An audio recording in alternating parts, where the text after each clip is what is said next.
এই মুহূর্তে আমি আছি মিশরের সবথেকে প্রাচীন শহরে, আর এই শহরেই অবস্থিত মিশরের দীর্ঘতম সমুদ্র সৈকত। আর এই ভিডিওতে আমি আপনাদেরকে এই প্রাচীন শহর সম্পর্কে কিছুটা ধারণা দেওয়ার চেষ্টা করব। So let's go.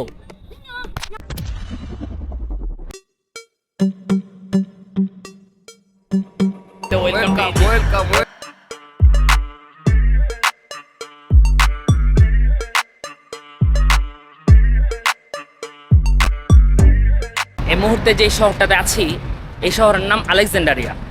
এটা হলো মিশরের সবথেকে প্রাচীন শহর এবং দ্বিতীয় বৃহত্তম। এই শহরে অবস্থিত মিশরের সবথেকে বড় সমুদ্র বন্দর, যা প্রায় 32 কিলোমিটার জুড়ে অবস্থিত। এই শহরটা ভৌগোলিকভাবে ভূমধ্যসাগরের দক্ষিণ উপকূলে অবস্থিত। আর একটা সময় এই শহরটা মিশরীয়দের জন্য খুবই ইম্পর্ট্যান্ট একটা শহর ছিল। আর এই শহরের নামকরণ করা হয় মহান সুলতান আলেকজান্ডারের নামে 2055 বছর আগে। যে দুর্গটি দেখতে পাচ্ছেন, এটা হলো কায়েতবে কেলা। এই দুর্গটি তৈরি করা হয়েছে 1477 থেকে 1439 খ্রিস্টাব্দ পর্যন্ত। এই দুর্গটি বানানোর উদ্দেশ্য ছিল ভূমধ্যসাগর দিয়ে আসা শত্রুদের আক্রমণ প্রতিহত করা এবং এই আলেকজান্ডারিয়া শহর অর্থাৎ এই প্রায় 32 কিলোমিটার সমুদ্র বন্দরকে রক্ষা করা। এই দুর্গটি তৈরি করা হয় 15 দশকের শেষ দিকে মামলুক সুলতান আল আশরাফ সাইফ আদ-দিন কায়েতবের আমলে। আলেকজান্ডারিয়াকে বাতিঘর বলা হতো, আর এই দুর্গটিকে তৈরি করা হয়েছে আলেকজান্ডারিয়ার সেই ধ্বংসাবশেষের উপরে। বেসিক্যালি এই শহরটা অনেক সুন্দর করে সাজানো, কারণ আলেকজান্ডারিয়া সমুদ্র বন্দরটা প্রায় 32 কিলোমিটার জুড়ে হওয়ায় সমুদ্রের আশেপাশে সব কিছু, মানে লাইব্রেরি বলেন, কায়েতবে কেলা বলেন, দেন এদিকে একজনের নবীর কবর আছে, ওনার সব কিছুই একবার সমুদ্রের পাশে। আর সমুদ্রের পাশটা খুবই সুন্দরভাবে সাজানো। পুরো মিশরে আলেকজান্ডারিয়া হলো একমাত্র শহর যেটাতে সব রকম ওয়েতে আসা যায়, যেমন প্লেনে, ট্রেনে, গাড়ি দিয়ে, এমনকি নৌপথেও। সবচেয়ে ভালো লাগার যে বিষয়টা ছিল সেটা হলো ট্রাম্পেও আসা যায়। এটা খুবই ইন্টারেস্টিং ছিল। এই শহরে হিস্ট্রিক্যাল অনেক অনেক অনেক জিনিস আছে। তার মধ্যে অন্যতম হলো গিয়া আলেকজান্ডারিয়ার লাইব্রেরি।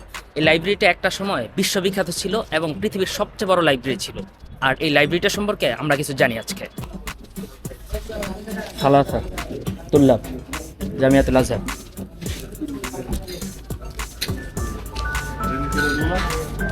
না, এই বিষয়টা খুবই ভালো লাগছে যে আমরা যারা রেস্টুরেন্ট দেখা আমাদের কাছে টিকিট রাখছে 5 টাকা করে। অর্থাৎ মিশরের যারা স্টুডেন্ট তাদের কাছে শুধু 5 টাকা করে নেবে, বাকি ট্যুরিস্ট যারা আছে তাদের কাছে একটু বেশি নিয়ে থাকে।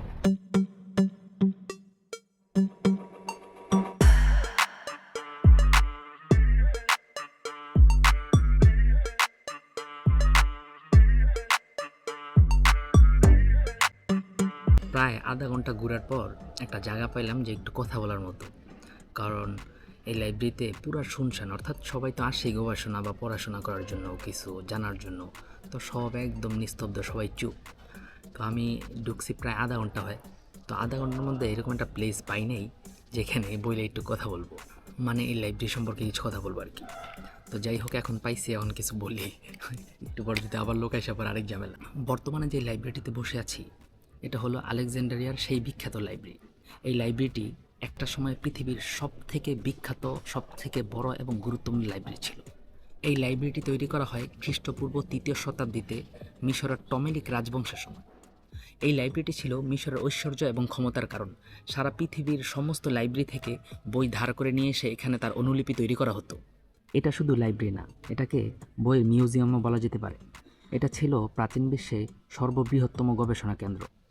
এখানে বক্তৃতা করার জন্য বিভিন্ন কক্ষ এবং সভা করার জন্য বিভিন্ন কক্ষ ছিল। এখানে প্রাচীন বিশ্বের বহু বিশিষ্ট দার্শনিক পড়াশোনা করেছিল জানা যায়। কিন্তু 30 খ্রিস্টপূর্বাব্দে রোমানদের মিশরে আক্রমণের সময় পর্যন্ত এই লাইব্রেরিটি কার্যকরী ছিল। তারপর থেকে আস্তে আস্তে এই লাইব্রেরিটি অকেজ হওয়া শুরু হয়। দুঃখজনক হলেও সত্য, এই লাইব্রেরিটি পুড়িয়ে ফেলা হয়েছিল, যার ফলে লক্ষাধিক বই চিরতরে ধ্বংস হয়ে যায়। আলেকজান্ডারিয়ার এই লাইব্রেরির অগ্নিকাণ্ডকে জ্ঞান ধ্বংসের কারণও বলা হয়ে থাকে। এই লাইব্রেরিটি ধ্বংস হয়ে যাওয়ার পর 2002 সালে পুনরায় আবার তৈরি করা হয়, যার আকৃতি কিছুটা এরকম। আর এই লাইব্রেরিকে ইংরেজিতে বাইব্লিওথেকা কিংবা বিব্লিওথেকাও বলা হয়। তবে দুঃখজনক হলেও সত্য, বর্তমানে পৃথিবীর যত বড় বড় লাইব্রেরি আছে তার মধ্যে এটার স্থান নেই। আজকের ভিডিও এখানে শেষ করছি। অবশ্যই নেক্সট ভিডিওতে দেখা হবে মিশরের অন্য কোনো জায়গা থেকে। যদি ভিডিওটা ভালো লেগে থাকে লাইক কমেন্ট করতে পারেন, আর যদি আমাকে সাপোর্ট করতে চান ফেসবুক পেজ কিংবা ইউটিউব চ্যানেলে সাবস্ক্রাইব করতে পারেন। সো আসসালামু আলাইকুম।